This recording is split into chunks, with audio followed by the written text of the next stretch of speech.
जो हमारे पास newly married couples आते हैं और वो कंसीविंग की कोशिश कर रहे होते हैं तो उनके बहुत से क्वेश्चंस होते हैं कि कितना सेक्स करने से कुदरती तौर पर प्रेगनेंसी हो सकती है।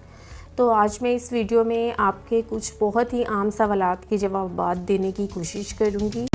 सबसे पहले तो ये इम्पॉर्टेंट है कि जो फीमेल है उसको अपनी साइकिल की लेंथ का पता होना चाहिए कि उसके पीरियड्स 28 दिन के बाद होते हैं या 30 दिन के बाद होते हैं या 35 दिन के बाद होते हैं। और अगर किसी की साइकिल लेंथ 30 डेज़ की है तो उसके एग रिलीज़ होंगे अराउंड 16th डे।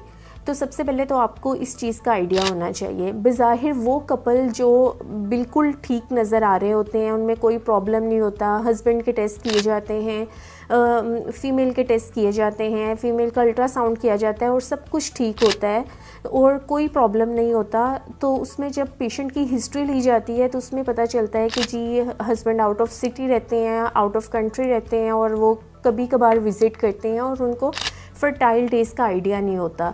तो लिहाजा फ़र्टाइल डेज़ आपके ये हैं कि जैसे ही आप पीरियड से फ्री होते हैं तो अगले 10 दिन को हम लोग फ़र्टाइल डेज़ या फ़र्टाइल विंडो कहते हैं। इसमें कंसीविंग के मैक्सिमम चांसेस होते हैं।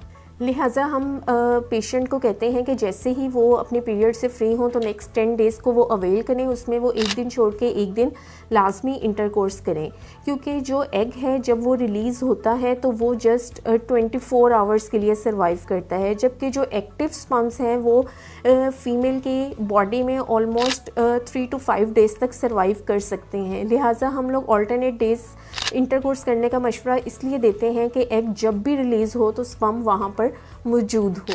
इसी तरह वो पेशेंट्स जो कि नेचुरल कॉन्ट्रासेप्शन चाह रहे होते हैं तो हम उनको इन्हीं डेज़ को अवॉइड करने का मशवरा देते हैं।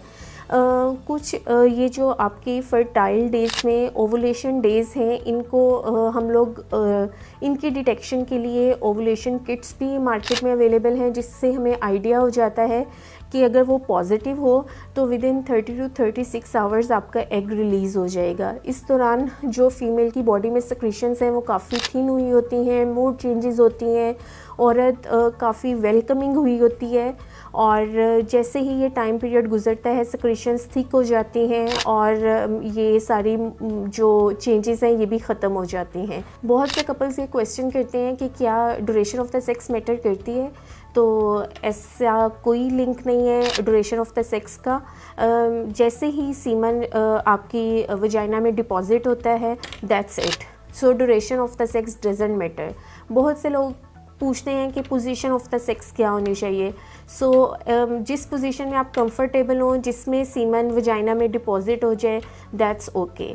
और इसमें पूछा जाता है कि मेल और फीमेल दोनों का डिस्चार्ज होना बहुत ज़रूरी है, तो फीमेल ऑर्गेज़म ज़रूरी नहीं है। जैसे ही सीमन वजाइना में डिपॉजिट होता है तो उसमें कंसीविंग चांसेस हो सकते हैं।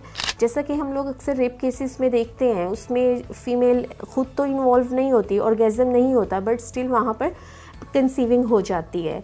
आई थिंक मेरी ये वीडियो आपके काफ़ी सवालात के जवाब देगी। अगर मज़ीद आप इस बारे में कुछ जानना चाहते हैं तो आप मेरे कमेंट बॉक्स में कमेंट करें, मैं नेक्स्ट वीडियो में इसके आंसर्स देने की कोशिश करूँगी। अगर आपको मेरी वीडियो पसंद आए तो इसको लाइक करें, मेरे चैनल को सब्सक्राइब करें और बेल आइकन को दबाना मत भूलें। Thank you.